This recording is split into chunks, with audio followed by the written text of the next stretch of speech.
देखिए भाई, अब हम लोग देख रहे हैं थर्ड लॉ ऑफ थर्मोडायनेमिक्स। जो थर्ड लॉ ऑफ थर्मोडायनेमिक्स है, ये क्या कहता है? Entropy of a perfectly crystalline substance. देखो भाई, फर्स्ट लॉ में किसके बारे में बताता है? सबसे पहले तो ये समझ लो, वो बताता है एनर्जी ना तो बन सकती है ना ही मिट सकती है, एक फॉर्म से दूसरे फॉर्म में वो बदलती है। ये कौन बताता है? First law. सेकंड लॉ क्या बताता है? सेकंड लॉ ये बताता है कि अगर कभी भी कोई भी स्पॉन्टेनियस प्रोसेस होगी तो पूरे यूनिवर्स की एंट्रोपी क्या होगी? इंक्रीज होगी। तो वो एंट्रोपी के बारे में बताता है। और थर्ड लॉ भी एंट्रोपी के बारे में बता रहा है। वो ये कहता है entropy of a perfectly crystalline substance approaches zero. Entropy, खास बात यहां पर याद रखना, एंट्रोपी जो रहती है वो जीरो हो जाती है। कब? एब्सोल्यूट जीरो पर। एब्सोल्यूट जीरो मतलब जीरो केल्विन। जीरो केल्विन यानी -273 डिग्री सेंटीग्रेड टेम्परेचर पर, डिग्री सेंटीग्रेड टेम्परेचर पर किसी भी सब्सटेंस की एंट्रोपी क्या हो जाएगी? जीरो। इसका मतलब एंट्रोपी जीरो हो रही है, मतलब यहां पर वो परफेक्टली, परफेक्शन में लग गया। इसके अंदर डिसऑर्डर है ही नहीं, बिल्कुल ऑर्डरली लगा हुआ है। क्योंकि डिसऑर्डर किसकी वजह से आता है? एनर्जी की वजह से। और यहां जो जीरो केल्विन है उस पर, उसके अंदर एनर्जी बची ही नहीं है। और जब एनर्जी बची नहीं है तो वो एक परफेक्ट ऑर्डर में लगा हुआ है, सबसे ज्यादा परफेक्ट। इससे ज्यादा परफेक्ट कुछ हो ही नहीं सकता। तो मतलब उसके अंदर इम्परफेक्शन नहीं है, मतलब रैंडमनेस नहीं है उसके अंदर। समझ रहे हो? जीरो केल्विन पर किसी भी मॉलिक्यूल के अंदर एंट्रोपी की वैल्यू जीरो होती है। वो सबसे परफेक्ट स्टेट में लगा हुआ है, उससे ज्यादा परफेक्ट हो ही नहीं सकता। वहां इम्परफेक्शन जीरो है। ठीक है? और यही बेस का फॉर्मेशन करता है क्या? कि from which entropies at other temperature can be measured. अब वहां पर एंट्रोपी जीरो है, तो हम हर एक टेम्परेचर पर एंट्रोपी नाप लेंगे तो हर एक सब्सटेंस की हमें एंट्रोपी मालूम चल जाएगी कि नहीं चल जाएगी?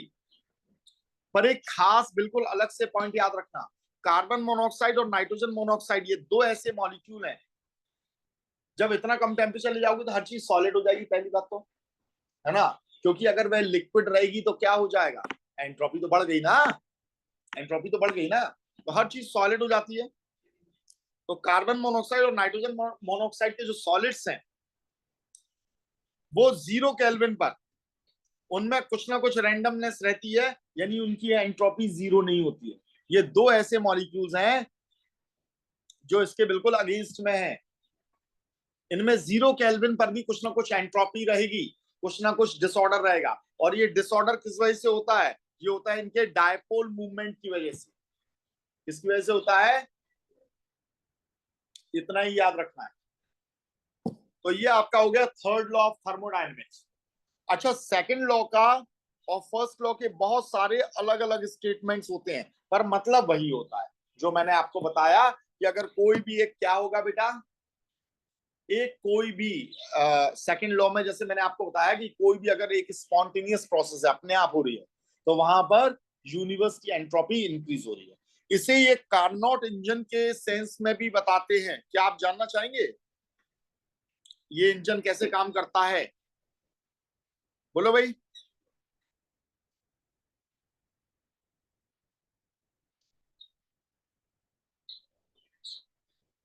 हाँ, जानना है? चलो, सेकंड लॉ में मैं आपको बताता हूं। ये पहले सेकंड लॉ का मैं दूसरा वाला स्टेटमेंट आपको दे देता हूं। वो ये कहता है it is impossible to take heat, to take heat लिख लीजिएगा साथ में, from a hotter reservoir, from a hotter reservoir and completely convert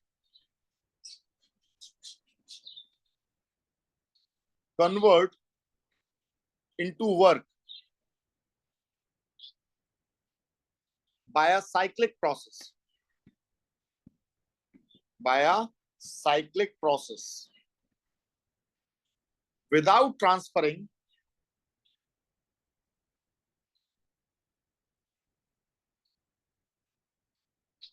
a part of heat to a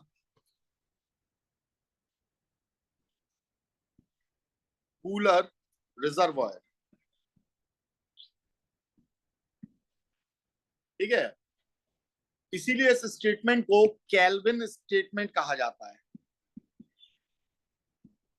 kelvin statement.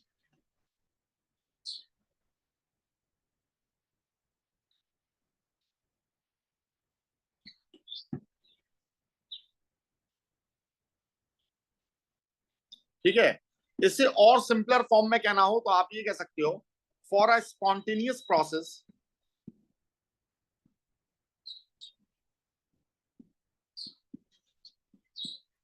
in an isolated system, the change in entropy is positive.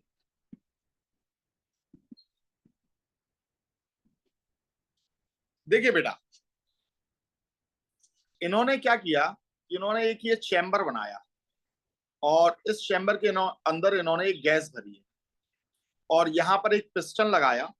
ठीक है, और इसे इन्होंने बिल्कुल आइसोलेटेड सिस्टम बना दिया, बिल्कुल isolated system बना दिया। ठीक है, अब वो क्या कर रहे हैं, उन्होंने यहां पर दो स्लैब्स रखे, एक था हॉट स्लैब, कैसा था भाई, ये है हॉट स्लैब, मतलब ये हीटेड है एकदम, हमने इसे लाल से दिखा दिया। और एक उन्होंने स्लैब लगाया जो कि है कोल्ड स्लैब, इसे मैंने ब्लू से दिखा दिया, ये हो गया कोल्ड।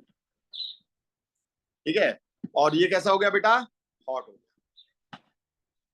उन्होंने कहा कि ये स्लैब इधर से उधर शिफ्ट हो सकते हैं, इधर से उधर शिफ्ट हो सकते हैं। अच्छा, इन्हें भी एक काम करते हैं, बिल्कुल ऐसे चिपका कर लगा देते हैं ताकि आपको ये समझ में आए। ये हो गया भैया। ठीक है, अब उन्होंने इसके अंदर क्या भर दिया बेटा, एक गैस भर दिया, क्या भर दिया, ये गैस भर दिया। ठीक है, अब उन्होंने कहा कि अगर हम इस हॉट रिजर्वॉयर को, अब देखना, उन्होंने कहा कि अगर इस हॉट रिजर्वॉयर को हम यहां लगा दें तो यहां पर क्या होगा, इस गैस का एक्सपेंशन होगा और ये वर्क डन करेगा और इससे ये ऊपर लेते जाएगा, लेते जाएगा। और फिर उन्होंने कहा जैसे ही हम इसे यहां से हटाएंगे, ठीक है, थोड़ी सी हमने हीट दी, इसने एक्सपेंशन किया, एक्सपेंशन करता रहेगा, करता रहेगा, करता रहेगा। ठीक है, और एक टाइम होगा कि जैसे ही आपका ये, इसने पूरी इससे हीट ले ली, अब इससे हीट ले ली तो ये एक्सपेंड हो रहा है, तो मतलब एनर्जी लेकर ये क्या कर रहा है, ये कर रहा है वर्क डन।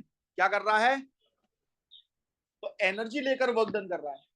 उसके बाद में इन्होंने कहा कि हम एक काम करते हैं कि जैसे ही आपका ये ऊपर पहुंच गया तो अब यहां से हम इस कोल्ड स्लैब को यहां लगा देंगे, और जैसे ही हमने कोल्ड स्लैब को यहां लगाया तो अब ये क्या करेगा, इसे ठंडा करना चालू करेगा। ठीक है ना, तो अब यहां पर क्या होगा, गैसेस का कॉन्ट्रैक्शन होगा। तो थोड़ा सा इसे लगाने के बाद में, बस थोड़ा सा लगाने के बाद में, जैसे ही यहाँ कॉन्ट्रैक्शन चालू होता है तो अब गैसेस एक दूसरे से एनर्जी खींचने लगेंगी, और एक दूसरे से एनर्जी खींचेंगी तो ये आपका पिस्टन कहां जाएगा, पिस्टन नीचे आ जाएगा, ये पिस्टन नीचे आ जाएगा। फिर से हम क्या करेंगे, जैसे ये नीचे आने लगे, बहुत ज्यादा नीचे आने लगे, हम थोड़ी सी हीट दे देंगे, फिर से ऊपर चला जाएगा। फिर से हम क्या करेंगे, फिर से हम इसे कोल करेंगे तो ये नीचे आने लगेगा। तो ये चीज यहाँ से प्रोसेस चलती रहेगी, और जब ये चलती रहेगी इस तरीके से यहाँ पर, तो ये आप ये देख रहे हो कंप्रेशन हो रहा है और एक्सपेंशन हो रहा है। तो अगर हम यहाँ पर कोई व्हील लगा देते हैं तो ये व्हील को ये घुमा सकता है कि नहीं घुमा सकता है, और ये घुमाएगा तो ये बढ़िया आपका एक इंजन बन गया, जिस इंजन को हमने नाम दिया है कार्नोट इंजन। क्या नाम दिया है, कार्नोट इंजन दिया है। तो एक थे एक साइंटिस्ट जिनके फादर भी फिजिसिस्ट थे वहां पर, अच्छे मतलब एक तरीके से कहा जाए कि वो भी बहुत अच्छी डिस्कवरी करते थे।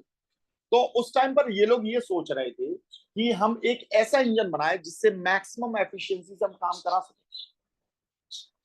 ठीक है, पहले इंजन जो चलते थे वो ऐसे ही चलते थे भाई, हीट दिया जाता था, ठीक है, और पानी को गर्म किया जाता था, और उससे फिर हम इंजन चलाते थे। हीट इंजन, कोयले वाले इंजन चलते थे ना, वो इसी चीज पे काम करते थे। तो उन्होंने कहा कि हम इससे मैक्सिमम कर सकते कि नहीं कर सकते, मैक्सिमम पोटेंशियल निकालना। पर देखो, सेकंड लॉ ऑफ थर्मोडायनेमिक्स ये कहता है आपने हीट दे दी, बहुत अच्छी बात है, पर जब आप इसे डाउन करोगे तो जैसे ही आप कोल्ड वाले रिजर्वॉयर को इसके पास लेकर आओगे तो कुछ ना कुछ हीट तो ये भी एब्जॉर्ब कर लेगा कि नहीं कर लेगा? कुछ ना कुछ तो आपका ये हीट को क्या कर लेगा? एब्जॉर्ब कर लेगा। और ये हीट यहाँ पर वेस्ट हो गई है, वेस्ट हो गई है। इस पूरी पूरी हीट का आप यूज नहीं कर सकते हो इंजन चलाने में, पूरी पूरी हीट का आप यहाँ पर यूज नहीं कर सकते हो। कुछ ना कुछ हीट तो यहाँ कोल्ड रिजर्वॉयर में वेस्ट हो ही जाएगी, ये तो वेस्ट हो ही जाएगी।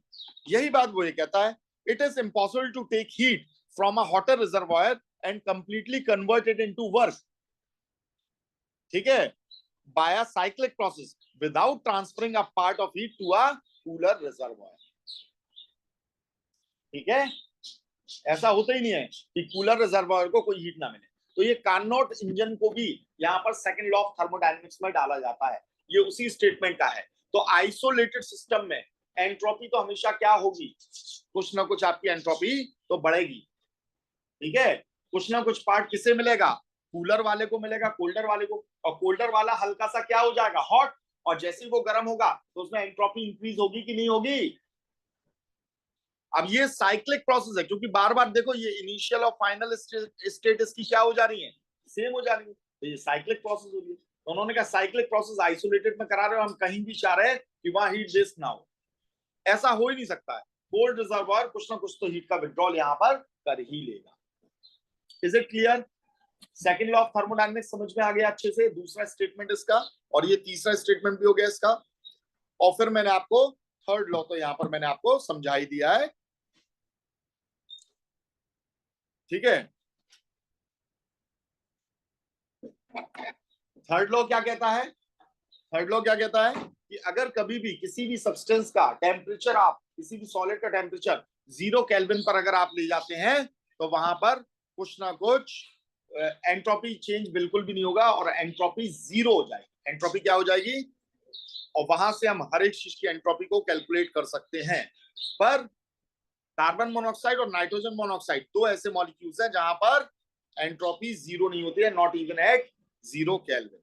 किसकी वजह से? डायपोल मूवमेंट की वजह से, ठीक है। तो ऑफिशियली आपका थर्मोडायनेमिक्स यहां पर खत्म होता है, थर्मोडायनेमिक्स यहां पर खत्म होता है। पर इसका दूसरा पार्ट यहां से चालू होता है, वो होता है थर्मोकेमिस्ट्री। यानी अब ये आपकी हीट की केमिस्ट्री आएगी। बेसिकली अब यहां पर आप केमिकल रिएक्शंस पढ़ोगे, और केमिकल रिएक्शंस में अलग अलग एनर्जीज को आप यहां पर कैलकुलेट करना सीखो, ठीक है।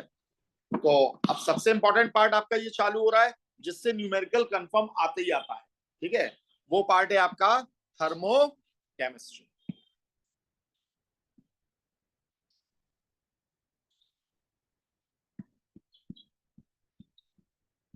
थर्मोकेमिस्ट्री थर्मोकेमिस्ट्री में सबसे पहली चीज जो आती है वो आती है एंथैल्पी या हीट ऑफ रिएक्शन। एंथैल्पी और heat of reaction. Shivam, what is enthalpy?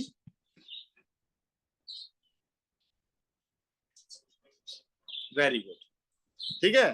तो अब देखो, अगर हम हीट ऑफ रिएक्शन कह रहे हैं तो या तो वो कांस्टेंट प्रेशर पे होगी या कांस्टेंट वॉल्यूम पे होगी। अगर कांस्टेंट प्रेशर पर हुई तो हम उसे एंथैल्पी बोलेंगे, कांस्टेंट वॉल्यूम पर हुई तो हम उसे इंटरनल एनर्जी बोलेंगे। क्या बोलेंगे? ठीक है। तो एट कांस्टेंट प्रेशर और वॉल्यूम, इसे डिफाइन कैसे करेंगे? तो सबसे पहले हीट ऑफ रिएक्शन कह रहा हूं, यानी यहां पर कोई ना कोई रिएक्शन इन्वॉल्व हो रही है, और वो रिएक्शन कैसी होनी चाहिए? बैलेंस्ड होनी चाहिए। कैसी होनी चाहिए? ये बहुत जरूरी कंडीशन है। In a balanced chemical reaction,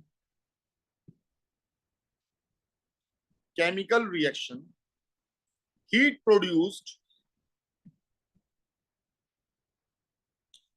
produced और कंज्यूम्ड। देखो, एक केमिकल रिएक्शन करा रहे हो तो उससे हीट निकल भी सकती है और हीट उसमें आ भी सकती है। तो कंज्यूम भी हो सकती है या फिर हीट प्रोड्यूस भी हो सकती है। अगर हीट प्रोड्यूस होगी तो क्या होगा, एक्सोथर्मिक की एंडोथर्मिक, एक्सोथर्मिक। इसमें डेल्टा एच की वैल्यू कैसी होगी, नेगेटिव। और अगर हीट कंज्यूम हुई तो क्या होगा, एंडोथर्मिक, और डेल्टा एच की वैल्यू पॉजिटिव होगी। एट फिक्स टेम्परेचर, ये भी लगाना बहुत जरूरी है। एट फिक्स टेम्परेचर, किसी एक टेम्परेचर पर एक बैलेंस केमिकल रिएक्शन में जितनी भी हीट प्रोड्यूस हो रही है या कंज्यूम हो रही है, उसी को हम बोलते हैं एंथैल्पी ऑफ द रिएक्शन। जैसे N2 plus 3H2, Haber's process से हम अमोनिया का फॉर्मेशन कर रहे हैं, gives 2NH3, gaseous gaseous gaseous. ठीक है, तो यहां पर डेल्टा एच की वैल्यू कैसी है, -214 किलो जूल है सपोज करो। तो ये माइनस साइन क्या लगा रहा है, माइनस साइन ये बता रहा है कि ये रिएक्शन एक्सोथर्मिक है। सबसे पहली बात एक्सोथर्मिक है, यानी यहां पर हीट निकल ली है। दूसरी बात, यहां एच के ऊपर हम एक ये साइन लगाएंगे, इसका मतलब होता है स्टैंडर्ड। क्या मतलब होता है इसका, स्टैंडर्ड। तो ये स्टैंडर्ड कंडीशन में हम कर रहे हैं, और स्टैंडर्ड कंडीशन क्या होती है अभी मैं बता रहा हूं। स्टैंडर्ड कंडीशन,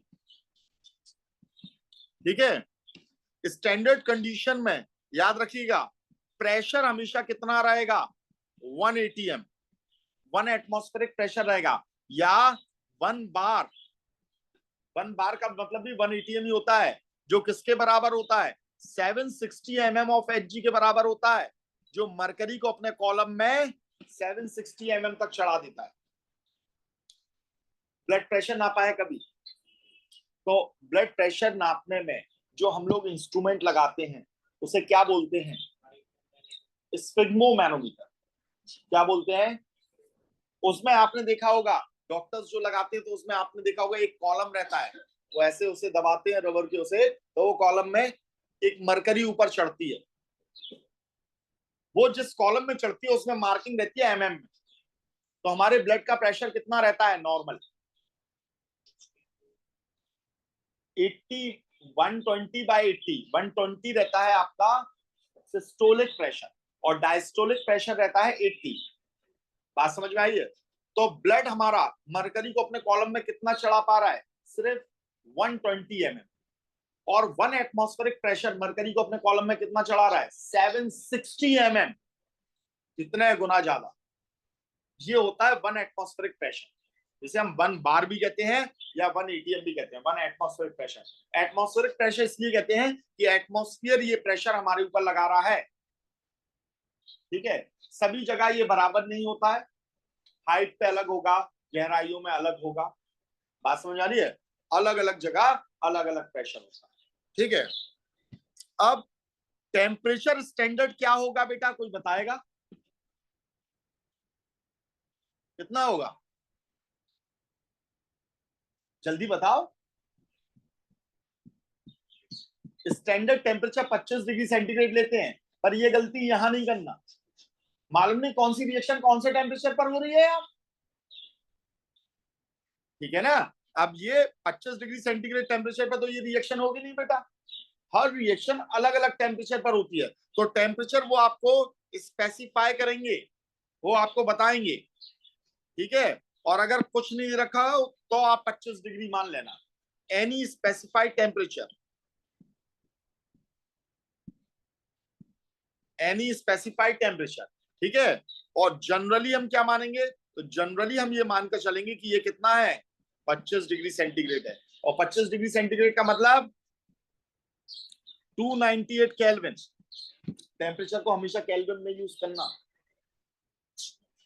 क्यों करना है शिफत,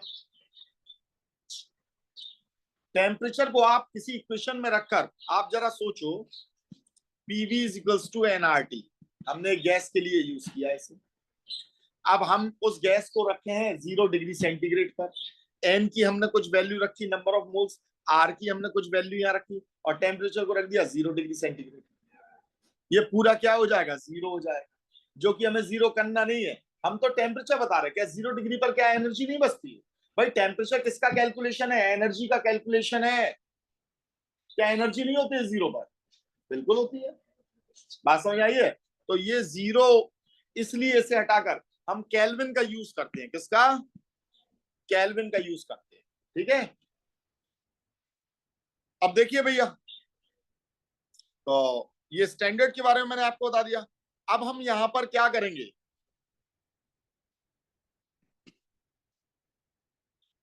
देखना भाई, अब इस रिएक्शन में या तो हम क्या करेंगे, प्रेशर को या वॉल्यूम को हम क्या कर देंगे, फिक्स्ड कर देंगे। क्या कर देंगे? फिक्स्ड कर देंगे। कैसा फिक्स्ड कर देंगे भैया, जरा समझना। अगर हमने प्रेशर को फिक्स कर दिया तो इसकी क्या वैल्यू आएगी बेटा? हीट को हम क्या बोलेंगे? क्यूपी। क्या बोलेंगे? और क्यूपी को हम क्या बोलते हैं? Delta H. और डेल्टा एच का मतलब क्या होता है? एंथैल्पी। क्या होता है? और कांस्टेंट अगर हमने वॉल्यूम कर दिया तो हीट गिवन को हम क्या बोलेंगे? क्यूबी। और क्यूबी को हम क्या बोलते हैं? Internal energy. क्या बोलते हैं? Internal energy. समझ में आ गई ये बात? नहीं आई है? तो अब देखिए यहां पर हमें ये मालूम है क्यूपी इज इक्वल्स टू क्या होगा? क्यूपी इज इक्वल्स टू क्या होता है? अरे इंटरनल एनर्जी का फॉर्मूला क्या होता है? QB plus delta N g R T. Calculate किया था? नहीं आया समझ में? पी डेल्टा बी की जगह अपन क्या लिख सकते थे? PV is equals to nRT था, मैंने प्रूव करवाया था। तो पी डेल्टा बी को अपन क्या लिखेंगे? मैंने बताया था प्रेशर और टेम्परेचर को अगर हम कांस्टेंट कर दें तो क्या क्या बदलेगा? एक तो वॉल्यूम बदलेगा, दूसरा टेम्परेचर। वॉल्यूम में कितना चेंज आएगा? बी प्लस जितना भी वॉल्यूम चेंज हुआ डेल्टा बी, इन दोनों को मिलाओगे तो ये डेल्टा बी के बराबर आएगा। और टेम्परेचर में क्या होगा? टी प्लस जो भी चेंज इन टेम्परेचर हुआ तो अपन उसे क्या बोलेंगे? Delta T. तो ये एन आर डेल्टा टी के बराबर हुआ। हुआ कि नहीं हुआ? समझ में आ गई ये बात? तो पी डेल्टा बी की जगह क्या रख सकते हैं? एन आर डेल्टा टी रख सकते हैं कि नहीं? अब हमने इंटरनल एनर्जी का फॉर्मूला क्या देखा था बेटा? Delta E is equals to delta H और प्लस पी डेल्टा बी। अब पी डेल्टा बी की जगह क्या रख सकते हो? एन आर डेल्टा टी को रख सकते हो कि नहीं रख सकते हो? ठीक है, तो ये फॉर्मूला क्या बन गया? ये बना डेल्टा एच कांस्टेंट प्रेशर पर, तो ये क्या हो गया? Delta H. और कांस्टेंट वॉल्यूम पर तो ये क्या हो गया? Delta E plus delta N G. ये गैसियस रिएक्टेंट और प्रोडक्ट के बीच के मोल्स हैं, उसका डिफरेंस है आर टी। और यहाँ टी कितना टेम्परेचर रखा जाएगा जिस पर रिएक्शन हो रही है? तो आपको ये चीज यहां पर मिल जाती है, ये फॉर्मूला यहां पर मिल जाता है। ठीक है, और ये क्या होगा बेटा, कोई बताएगा मुझे? Delta N G. इसे कैसे सॉल्व करेंगे? Number of moles of product minus number of moles of reactant. Reactant के जितने भी मोल्स हैं उन्हें आप ऐड कर लीजिए, 3 और 1 4। और प्रोडक्ट के कितने हैं? 2। तो हम यहाँ क्या करेंगे? 2 में से माइनस करेंगे किसे? 4 को। ठीक है, तो आंसर कितना आएगा? -2 आएगा कि नहीं आएगा? ठीक है, तो उसके हिसाब से हम डेल्टा एनजी को यहाँ पर रखेंगे और फिर हम बताएंगे इसके लिए एंथैल्पी ज्यादा होगी कि इंटरनल एनर्जी ज्यादा होगी। तो जैसे ये माइनस में अगर निकल कर आया आपका डेल्टा एनजी तो ये पूरी वैल्यू कैसी हो जाएगी? नेगेटिव। और डेल्टा ई में से कुछ माइनस कर रहा है, इसका मतलब डेल्टा ई बड़ा है किससे? डेल्टा एस से। समझ में आई है बात? नहीं आई है? ठीक है,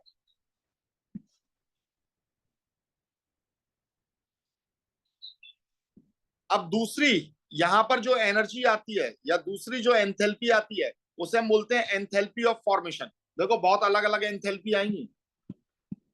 एंथैल्पी ऑफ फॉर्मेशन, इसका मतलब क्या होगा बेटा बताइए?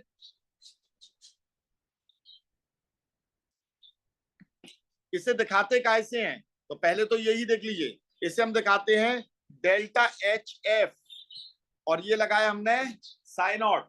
ये किसका साइन है? स्टैंडर्ड का। इज इक्वल्स टू, ये प्लस में भी हो सकती है और ये माइनस में भी हो सकती है। तो डेल्टा एच एंथैल्पी होती है हमने खाली उसके आगे एफ लगा लिया तो इसका मतलब हो गया एंथैल्पी ऑफ फॉर्मेशन। क्या हो गया? जब हमने डेल्टा एच के आगे कुछ भी नहीं लगाया तो उसका मतलब है एंथैल्पी ऑफ रिएक्शन। क्या है? Enthalpy of reaction. और एक बात याद रखना, कहीं पर भी एंथैल्पी लिख रहे हैं तो प्रेशर हमेशा कांस्टेंट होगा। यानी हम वॉल्यूम को फिक्स नहीं कर रहे हैं, प्रेशर को फिक्स कर रहे हैं, वॉल्यूम को चेंज होने दे रहे हैं, मतलब वर्क डन हो रहा है। एंथैल्पी तो कभी भी अगर तुम्हारे सामने नाम आए तो तुम्हारे दिमाग के अंदर ये चीज आ जानी चाहिए, प्रेशर कांस्टेंट है मतलब वर्क डन भी हो रहा है। इसमें इंटरनल एनर्जी आ जाए तो वर्क डन नहीं हो रहा है, ये हमेशा ही दिमाग में रहे आपको, ठीक है। तो ये है एंथैल्पी ऑफ फॉर्मेशन। और एंथैल्पी ऑफ फॉर्मेशन का मतलब क्या होता है? तो इसका मतलब होता है कि अगर हम 1 मोल किसी भी कंपाउंड का फॉर्म करें, कितना? देखो 2 मोल बनाओगे, 3 मोल बनाओगे या जितना ही बनाओगे तो एनर्जी अलग अलग निकलेगी या अलग अलग एनर्जी ली जाएगी कि नहीं? तो फिर हम कंपेयर कैसे करें भाई? हम कंपेयर कैसे करें सबकी एनर्जी को? तो हमने सबका 1-1 मोल बनाया, तो 1-1 मोल यानी क्वांटिटी फिक्स कर दी, तो उसमें जितनी भी हीट निकल रही है, जितनी भी हीट निकल रही है वही क्या कहलाएगी? Enthalpy of formation.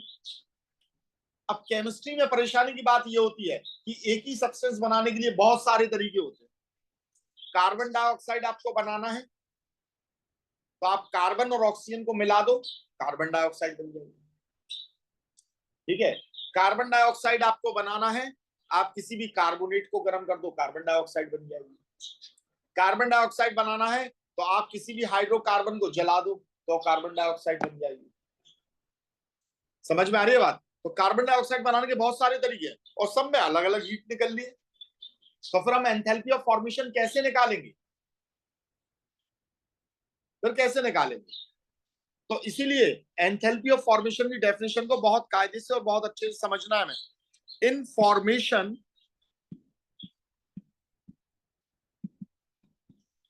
of a 1 mole compound,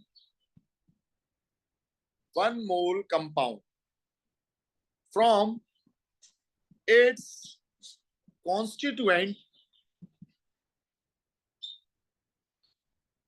elements in reference state or most stable state of aggregation.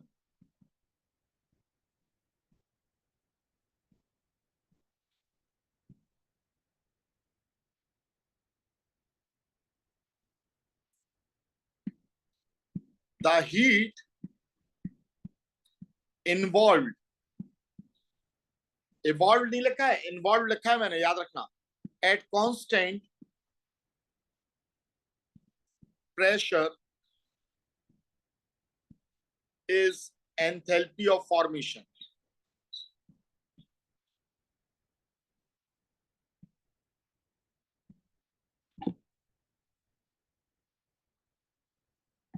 देखिए अभी मैंने क्या क्या कहा था। मैंने ये कहा था कि आपको, अच्छा लिखना है, लिख लिया, जल्दी से लिख लो।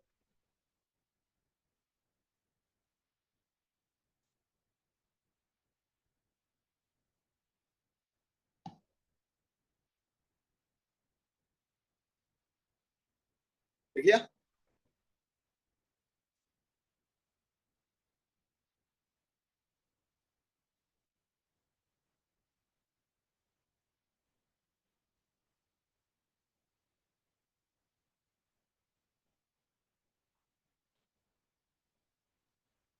हो गया?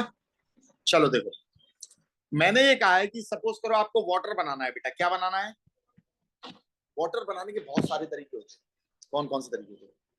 एक एसिड ले लो भैया, एक बेस ले लो, क्या बनता है सभी को मालूम है, सॉल्ट प्लस वाटर। केमिस्ट्री पढ़ने से पहले ये बात जरूर पढ़ लेते हैं। एक एसिड को ले लिया, एक हमने बेस को ले लिया, बेस कौन ले लिया? NaOH ले लिया। ये रिएक्शन सभी को मालूम रहती है, NaCl बना और कौन बना है? ठीक है। एसिड और बेस को मिलाओगे, यहां से हीट निकलेगी, ठीक है। दूसरा तरीका, हाइड्रोजन को ले लो, ऑक्सीजन ले लो, इलेक्ट्रिक स्पार्क दो, H2O का फॉर्मेशन होगा। ठीक है। तीसरा तरीका क्या चीज, किसी भी, जैसे आपने कार्बोनेट को ले लिया Na2CO3, इसकी रिएक्शन आपने किसी एसिड के साथ करा दी है HCl, तो ये बनाएगा NaCl और प्लस H2CO3 बनेगा। H2CO3 प्रोडक्ट की साइड में स्टेबल नहीं होता है, H2O देता है, SO2 देता है। देखो वाटर मिल गया। तुमने किसी भी सल्फाइड को ले लिया Na2SO3, इसकी रिएक्शन किसी भी एसिड के साथ आपने करा दी है, जैसे आपने HBr के साथ करा, हाँ सॉरी CO2, तो ये वाली को हमने इधर लिख दिया CO2। वाह बेटा, मेरी गलती है, पहले निकालने बैठा करो। देखो क्या बना, NaBr प्लस क्या बना है H2O और क्या बना है, कोई बात नहीं, हमने यहाँ CO2 लिख देते बेटा, तो हम करने जा रहे थे भरपाई, है ना। चलो समझ में आई है। तो वाटर बनाने के बहुत सारे तरीके, बहुत सारे तरीके। आप किसी भी ऑर्गेनिक कंपाउंड को ले लो और जला दो। आपने ले लिया CH2, आपने इसे जला दिया, कंबशन कर दिया, क्या हुआ, कार्बन डाइऑक्साइड और प्लस क्या बना, वाटर बन गया। वाटर बनाने के बहुत सारे तरीके, कुछ में हीट निकल रही है, कुछ में हीट दी जा रही है। क्या सब में बराबर हीट होगी, सब में बराबर तो हीट नहीं होगी भाई। ठीक है, एसिड और बेस को मिलाओगे, यहाँ पानी बन रहा है, हीट निकल रही है। मीथेन जला रहे हो, जलाते ही हैं भैया, अपने उसमें भी यूज करते हैं मीथेन, ईथेन, ब्यूटेन, इन्हें सिलेंडर्स के अंदर जलाते हैं, वहां भी आपका वाटर का फॉर्मेशन होता है, लेकिन वहां हीट तो बहुत ज्यादा निकलती है। अदर सब्सटेंस तो वहां पे वर्कआउट कर रहे हैं, उनकी भी हीट तो इन्वॉल्व हो जाएगी यहाँ पर भैया, उनके भी तो बॉन्ड टूट रहे हैं। तो क्या हम वाकई में इन सब को, अगर इन सब की हीट को देखें, तो क्या ये वाटर के फॉर्मेशन की हीट होगी, क्या ये वाटर के फॉर्मेशन की हीट होगी, तो फिर हम कैसे निकालेंगे। तो इसे निकालने के लिए, इसीलिए इन्होंने डेफिनेशन दी, एक मोल किसी भी कंपाउंड का बनाइए, जैसे आपको यहाँ पर वाटर का ही फॉर्मेशन करना है, तो पहली बात तो एक मोल बनाना इसका, दूसरी बात इसके कॉन्स्टिट्यूएंट से बनाना। कॉन्स्टिट्यूएंट कौन है, जिससे मिलकर ये बन रहा है, ये किस किस से मिलकर बन रहा है, हाइड्रोजन, ये किससे मिलकर बन रहा है, ऑक्सीजन। ठीक है, और ये अपनी रेफरेंस स्टेट में हो या फिर most stable state of aggregation, इस टेम्परेचर पर वो जिस स्टेट में पाई जाती है। हाइड्रोजन इस टेम्परेचर पर, अभी जो टेम्परेचर है, क्या उसमें सॉलिड फॉर्म में पाई जाती है, क्या लिक्विड फॉर्म में होती है, कौन सी फॉर्म में होती है, गैसियस। तो ये गैसियस स्टेट में ही होना चाहिए, ये भी किस में होना चाहिए, गैसियस स्टेट में होना चाहिए, क्योंकि अगर आपने सॉलिड ले लिया तो कुछ हीट तो आपकी इसी में आपकी लग गई कि नहीं लग गई, इसे गैस में कन्वर्ट करने के लिए, तो हीट की कैलकुलेशन बराबर नहीं होगी। और ये पानी भी बने तो इस टेम्परेचर पर H2O कौन सी फॉर्म में होता है,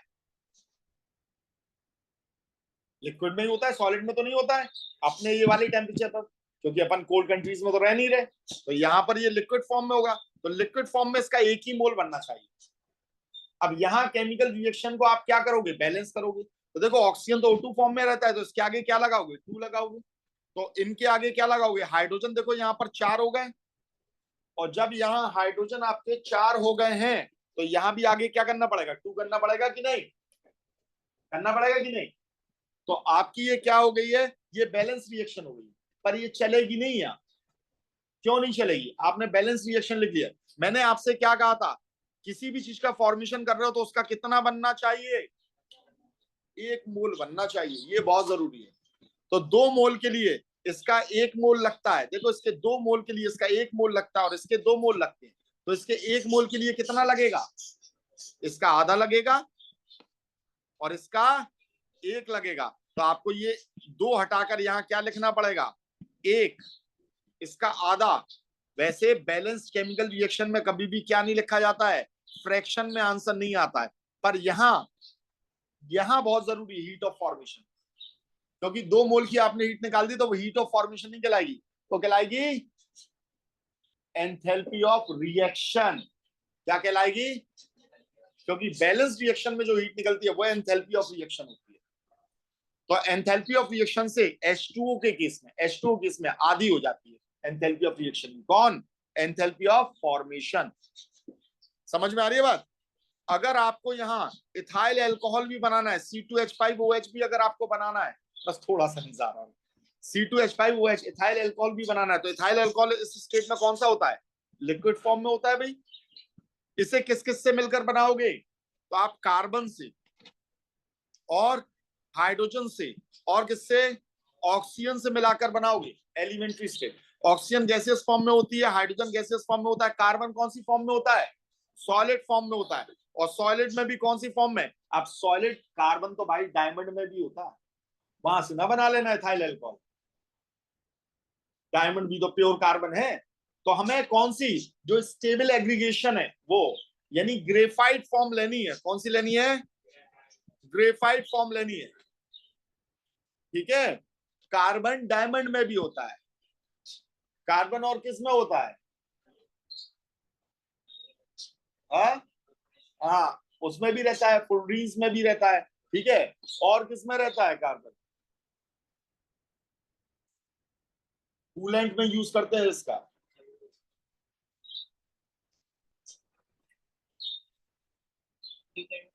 हाँ हाँ, बस वही फॉर्म आप यूज कर रहे हो, समझ रहे हो? अब देखो यहां पर हमें इसका 1 मोल बनाना है, तो देखो यहाँ कार्बन कितने हैं? 2। तो यहाँ कितना लगाओगे? 2। हाइड्रोजन कितने हैं? 5 और 1 6, तो कितना लगाओगे? 3। ऑक्सीजन कितना है? 1, तो इधर कितना लगा दोगे? आधा। और अब जो यहां से हीट निकलेगी उसे क्या लिखोगे? डेल्टा HF, ये लिखोगे आप। अब वो रिलीज हो रही है तो माइनस, एब्जॉर्ब हो रही है तो प्लस, और इसका आंसर हमेशा किस में दोगे? किलोजूल पर मोल, यूनिट किलोजूल पर मोल। ये जो एंथैल्पी निकल रही है, हीट निकल रही है या हीट एब्जॉर्ब हो रही है, उसे किलोजूल में लोगे, और क्योंकि 1 मोल की निकाल लो तो 1 मोल। तो जैसे आपका ये एंथैल्पी ऑफ फॉर्मेशन है वैसे ही होता है enthalpy of combustion. Enthalpy of formation में आप 1 मोल बना रहे हो, एंथैल्पी ऑफ कंबशन में आप 1 मोल जलाओगे। इधर पर 1 मोल इसका होना जरूरी है, प्रोडक्ट का होना जरूरी है, कंबशन में रिएक्टेंट का 1 मोल होना जरूरी है। चलो काफी है, काफी लोगों के मुंह बनने लगे हैं।